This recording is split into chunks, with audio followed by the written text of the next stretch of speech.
2016 taught us one thing. It's that anything can happen on election night. 268 to 204, so clearly an advantage for Secretary Clinton. It also taught us not to trust polls, especially in the age of Trump. But is that true? Look at all these wins we're projecting for Hillary Clinton right now.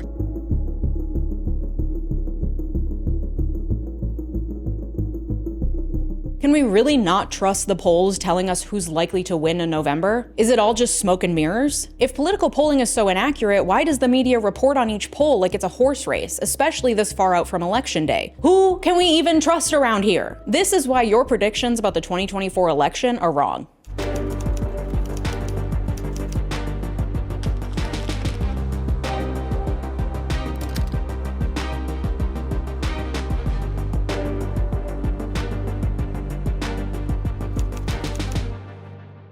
With the media reporting on new polling numbers ahead of the November election like it's a neck-and-neck horse race and not a presidential contest still 8 months away, it can be difficult to tell fact from fiction and to know how to interpret what you're reading. We'll talk about how to effectively interpret poll data later in this video, but while you're wading through poll news, my partner on today's video, Ground News, is a great place to start. I'm always really impressed with Ground News because they are genuinely a great resource for identifying biases in the media and your own biases and getting a bigger picture on the news so you come to your own conclusions, especially with the elections coming up. Ground News is a website and app that makes it super easy to stay up to date on the news, but in a way that gives you so much more context than a single source ever could. For example, a Wall Street Journal poll was just released and Ground News compiled over 65 sources on this story. You can follow along at ground.news/Leeja. In Ground News, you can see all that coverage in one place, and they even provide a bias comparison of these sources. What I see here is only 18% of left-leaning sources are covering it, so you might have missed this story. Out of all those sources, you can see that there's a split mix of factuality. Ground News offers insights into the factual accuracy of these sources and reveals information about their funding, empowering you to draw your own conclusions. If you scroll down, you can compare headlines to see how narratives change depending on their bias, factuality, and ownership. You can see the right from Ohio Star says Trump leads Biden in 6 of 7 critical swing states, which has a positive spin on it. That's contrasted by the left's narrative from The Nation excluding Trump's lead and choosing to focus on the fact that Trump has now lost to Biden twice in Wisconsin. So the next time your cousin from a conservative swing state goes on and on about Trump's poll numbers, you'll know where he's getting his information. Personally, I love the blind spot feature. This is a special feature where I can see stories that are under or over reported. It ensures that I see stories like this one about Trump, so I'm well informed. Plus, don't miss the Ground News 2024 election page where you can stay up to date on all the latest election news and see blind spot stories to know both sides of the story. So click the link in the description or go to ground.news/Leeja and sign up through my link this month to get 40% off unlimited access and help an independent team keep the media transparent. Thanks, Ground News. In January 2024, a poll from Suffolk University found that Trump led Biden by 3 percentage points, with independent Robert F. Kennedy Jr. taking 10% of the vote. 2 months later, in March of this year, that same survey found Trump leading by just 2%, with RFK falling to 9% of the vote and 5% of voters still undecided. 1/3 of respondents said the U.S. is in an economic recovery, a drastic uptick from July 2022, when only 9% said the same. For 29% of voters, the economy is the most important issue on voters' minds, followed by immigration at 24%, threats to democracy at 23%, abortion at 10%, and the Israel-Hamas conflict at 3%. And in case your echo chamber bubble is as thick and contained as mine is, let me repeat, only 3% of respondents said the Israel-Hamas conflict was the most important issue on their minds. That is not what my echo chamber would have me believe, so I wanted to highlight it. Anyway, with the economy the number one issue on the most people's minds and a growing perception that we're in an economic recovery, that still translates to Trump leading by 2 percentage points. But the survey was taken in March. The election isn't until November. 8 months is a long time in a presidential election campaign. How much stock can we even put in these numbers? How should we be reading them? The media certainly loves to report on them as though it's a neck-and-neck horse race we can't look away from, but is this really what we should be spending our time paying attention to? I'm going to dive into political polling in this country, how it started, how it's changed in the 21st century, and how it's conducted to set the stage for how we got it so wrong in 2016, how polling has changed in response to Donald Trump, and whether you should actually be putting stock in any of the poll numbers you see leading up to the election.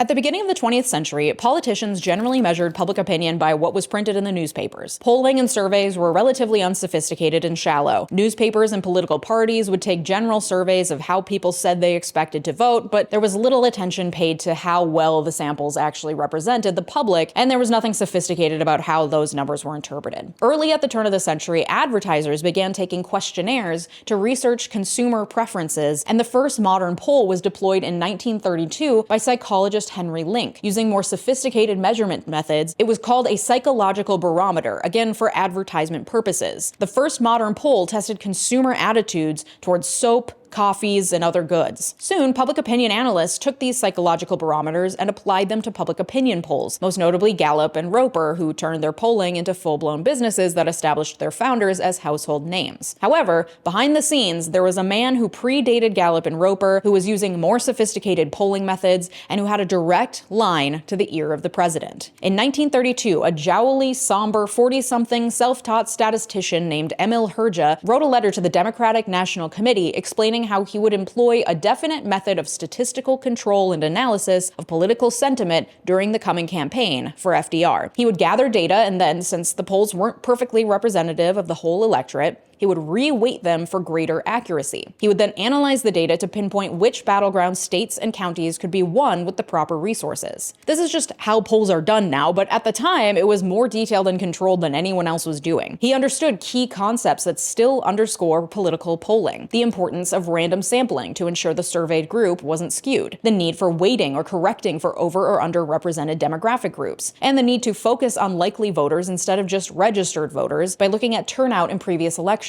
And on the Friday before the election day, 1932, 𝗏𝗏 not only forecast a revolution at the ballot box in favor of FDR, he predicted that FDR would win the popular vote with a margin of 7.5 million votes. The final number was 7.2 million. Roosevelt's win and 𝗏𝗏's successful predictions made him a very famous man. By 1934, 𝗏𝗏 was executive director of the DNC, where he once again helped win midterm elections across the country with his polling. When FDR won re-election in 1936, scientific polling was solidified as the standard for running campaigns. However, that was the end of 𝗏𝗏's winning streak. He predicted FDR would lose his bid for a historic third term, which FDR went on to win, and with Gallup and others solidifying their household name status throughout the country with their polling businesses, 𝗬𝗏𝗏𝗪𝗏 faded into relative historical obscurity. But his methods live on in how polling continues to be conducted in this country.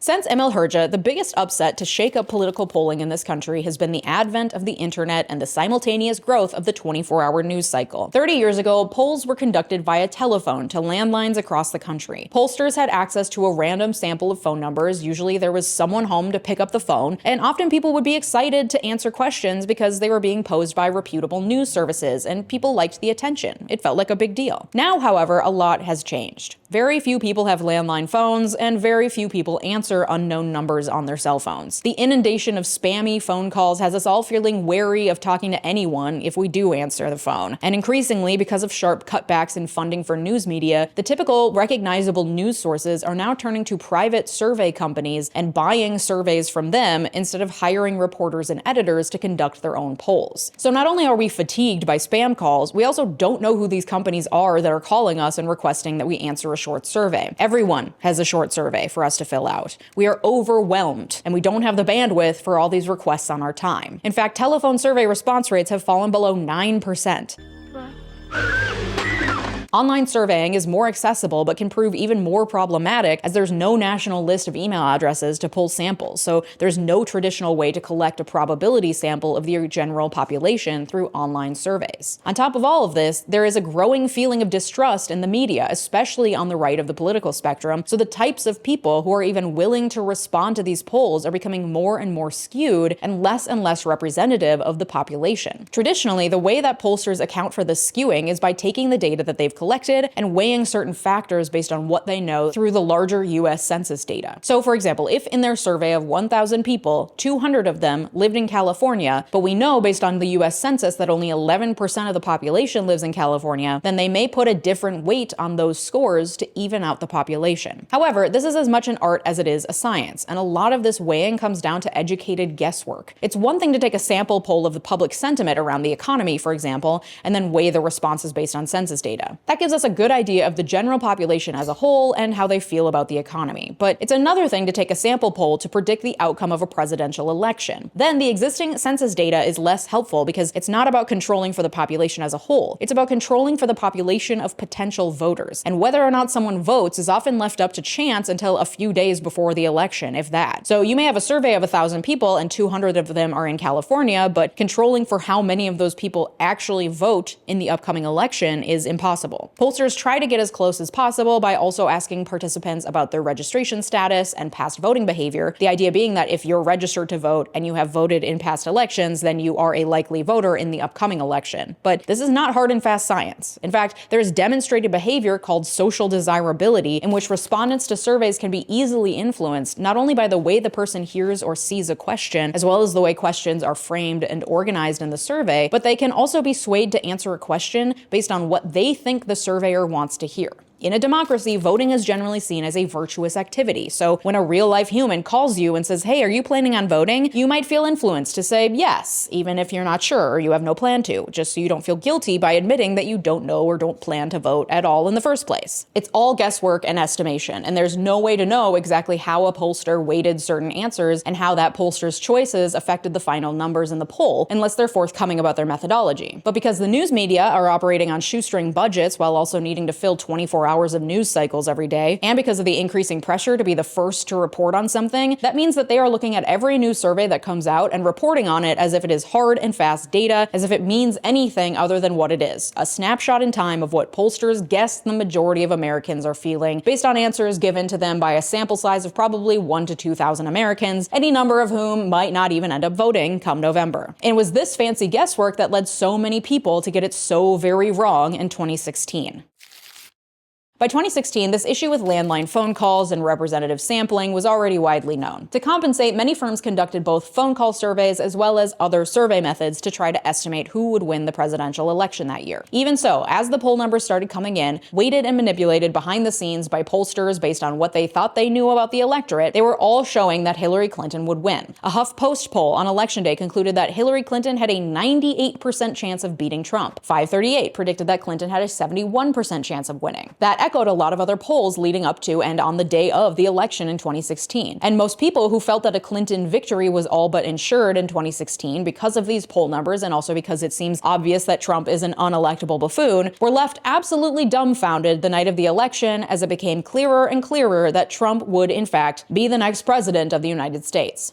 Why didn't we see this coming? How did we get it so wrong in 2016? Is polling completely irrelevant in the age of Trump and the internet? Here's what happened. For one, Trump voters introduced a new variable into the electorate, one that pollsters didn't know to control for: education. Pollsters grossly underestimated the number of older white men with high school educations or less who would show up to vote for Trump. These men were especially prevalent in the Midwestern battleground states where Clinton was slated to win, but Trump ended up winning by narrow margins. And some of these men do not traditionally vote at all and are only compelled to vote when Trump is running, creating an electorate makeup unique to Trump. The other error that pollsters made in their predictions was with the Latino vote. The sampling of Latino voters used in polls typically skewed higher income and in non-Latino districts. Pollsters failed to account for the number of working class and poorer Latinos who would show up and vote for Trump. Again, Trump introduced new variables into the electorate that pollsters failed to control for, because in the end, these pre-election polls are simply educated guesses that amount to an art as much as, if not more so, than a science. That being said, however, it would be unfair to say that the pollsters got it completely wrong in 2016. We were all shook, certainly, but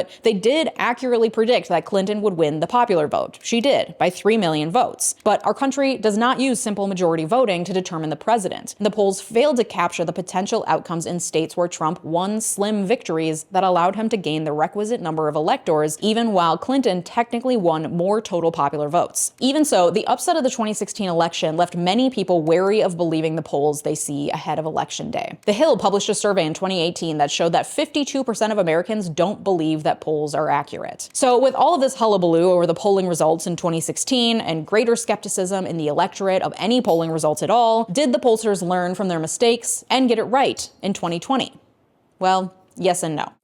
Pre-election polls in 2020 correctly forecast that Biden would win a popular and electorate vote majority over Trump. However, the size of Biden's victory fell far short of expectations generated by much of the polling, and Republican candidates for other offices fared far better than polling indicated that they would. In fact, by some estimates, the polling error in the 2020 election was the highest in 40 years. Because even if a poll accurately stated that Biden would win, that does not reflect the overall accuracy of the poll. If one poll said Trump would win by 1 percentage point and another said Biden would win by 20 percentage points, the second poll would technically be right because Biden won, but the accuracy would be much worse than the poll that said Trump would win by 1%, if we're looking at how close the estimate was in actual numbers of voters. And that matters. It's inaccurate to say the second poll was more accurate than the first poll just because it chose the right winner. And because the polls overestimated the degree to which Biden would win the election in 2020, they were deemed to be even less accurate than the 2016 polls. In 2020, pollsters did learn from their mistakes in 2016. They began to weigh responses based on education level to account for the number of less educated white men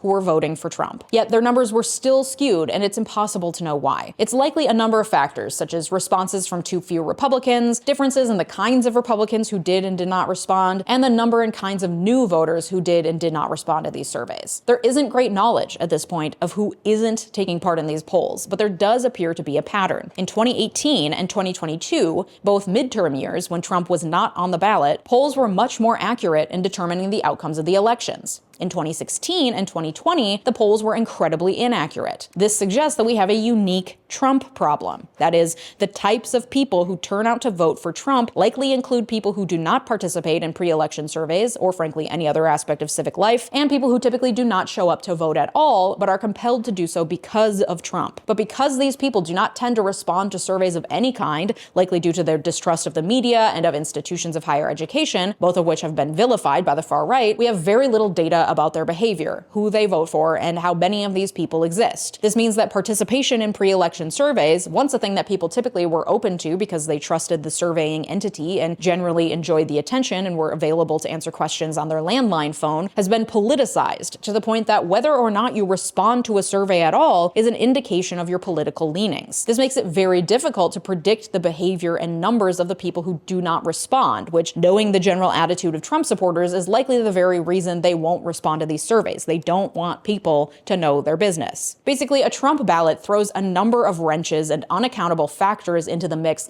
that makes any pre-election poll more inaccurate than other election years. Add to this the other third-party candidates making a bid for the presidency and the confusion of Trump's current legal status as a potential future convict, and you've got a perfect storm for 2024 to be the least predictable election on record. So with all of this in mind, how much stock can you actually put in these polls that are predicting who will win an election that's over 6 months away at this point, featuring a candidate whose supporters notoriously are difficult to predict? Well, not much. It would be a different story altogether if the polls were showing one candidate ahead of the other one by a pretty dramatic margin. But polls become less and less accurate the closer to a tie a race is. And right now, most of the polls are showing that Trump and Biden are within a couple percentage points of each other. And this brings up an important point with poll numbers. Margin of error. Any poll worth anything will include its methodology and margin of error along with the numbers. The typical poll has a margin of error of plus or minus about 3%, though that's just accounting for statistical sources of error like sampling issues. Additional errors in biases, weighting, and poll techniques are less quantifiable, and therefore the margin of error could be much higher. But even if the margin of error were a perfect plus or minus 3%, that means that these polls showing Trump and Biden within 2 to 3 percentage points of each other are meaningless. Additionally, with 5% of the electorate reporting that they're undecided, these small margins could change drastically on election day when undecided voters have to make a decision. So basically at this point, the error rate of these polls combined with how close the race is, you might as well flip a coin and your likelihood of guessing right would be the equivalent. So with the level of anxiety that people are feeling about the upcoming election, and many of us looking to the poll numbers as if they're a crystal ball that can tell our future, what information can we use to help us try to understand what might happen in November? Political scientists recommend looking at odds rather than polling. Look to the fundamentals, not the polls. The first fundamental, incumbents usually win. They haven't 3 times since Carter, but usually they do. If this were a midterm year, the other fundamental would be that the party out of the White House tends to do better, though that of course wasn't true in 2022. The thing that most political scientists are looking at this far out, however, are the fundamental numbers that tend to predict voter sentiment better than a poll asking them who they'll vote for in 8 months. Those are numbers related to the economy, how it's actually doing, consumer sentiment, unemployment numbers. And so looking at polls as a way to identify trends across time, especially in the economy, is much more useful this far out than looking at polls to predict who will win the presidency. At the beginning, I told you that a Suffolk University poll found that between January and March, Trump went from 3 points ahead of Biden to 2 points ahead of Biden. That same poll in March found that 33% of Americans feel optimistic about the economy. When asked the same question in June 2022, that number was 9%. So in the time Biden has been in office, we've seen a jump of 24 percentage points in consumer confidence in the economy. That's a positive trend that bodes well for Biden. And because consumer sentiment is much easier to control for, we're just trying to predict how everyone generally feels, not how people will actually vote 8 months from now. Those numbers tend to be more accurate and can be relied upon to get a general idea of voter sentiment, which is more helpful for predicting outcomes this far out than any poll predicting who will win the election could be. As the election draws nearer, the ability to predict the winner will become a little greater as undecided voters make up their minds and the sentiment about the economy and other pressing issues is more clear. So if you are looking at polls predicting a winner closer to the day of the election, here's what to look for to make sure the poll data you're reading is actually reliable. Is it from a reputable source? According to 538, here are the top most accurate pollsters: the New York Times Siena College, ABC News, The Washington Post, Marquette University Law School, and Suffolk University. Some of the least accurate pollsters to look out for include Ascend Action, Amber Integrated, More Information Group, and the Trafalgar Group. What is the margin of error? And do they even share it? How many points off do the pollsters think they are? Typically, that number is around plus or minus 3 percentage points, but it can be as high as 6 or 7%. If that's the case, a poll showing a 2 or 3 point lead for either candidate means very little. And if the source doesn't even share their margin of error, that's a big red flag. This is where the media often falls short, reporting on polls like it's a horse race, but not also reporting on the margin of error that could be affecting the accuracy of the poll. What's their methodology? How big is the sample size, and how did they weight the answers? This can reveal the limitations of a poll. Is it just 1,000 college students, 200 randomly selected people? And if this methodology is not shared by the pollster, that's another red flag.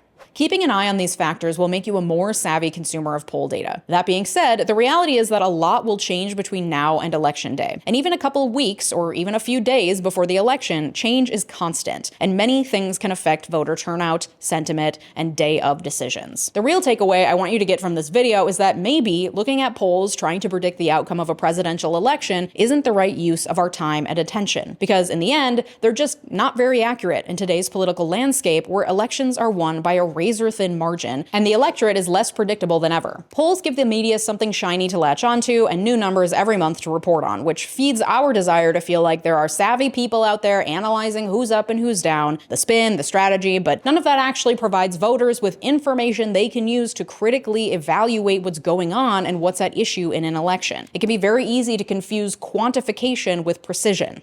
Let me say that again. It can be very easy to confuse quantification with precision. You see numbers and percentages and you think, ooh, math, fancy. But just because we have the Nate Silvers of the world sitting behind the scenes, crunching numbers and doing highly complicated statistical analyses, and we have the map daddies on the night of the election closely watching the exit polls, doesn't mean we have a silver ball that can see into the future and tell us what will happen in November. Our time is much better spent informing ourselves on the issues that matter to us and our elected representatives' work and stances on those issues, on paying attention to local politics, more than sitting around hand-wringing over the latest poll saying Trump will win in November. The reality is no one knows, and we simply can't know. So better to work for the outcome we want than to sit around hoping the polls will fix it for us. Thank you to my Patreon community and my YouTube members for supporting the work that goes into making these videos week after week. You might have noticed that we are in a slightly different space these days. If you want to see some behind the scenes content of the new studio space, or if you're looking to get early access to ad-free, uncensored versions of my videos, consider checking out my Patreon community or clicking the big join button below to become a member here on YouTube. You'll be supporting my work and getting access to special extra content as well. The extra content is the same whether you join as a YouTube member or on Patreon. Your support helps to keep these videos free for everyone and further our mission towards legal and political education for all. Shout out to my newest supporters, as well as supporters in my royal tiers, and a very special shout out to my multi-platinum supporters, Latranger Lucas, Joshua Cole, Thomas Johnson, Sophia Sams, Anthony Giles, and Brett Piontek. Your generosity makes this channel what it is, so thank you. If you liked this video, you'll also like my last video all about how our collective distraction is bad for democracy. Thanks so much for watching, have a good day, bye-bye!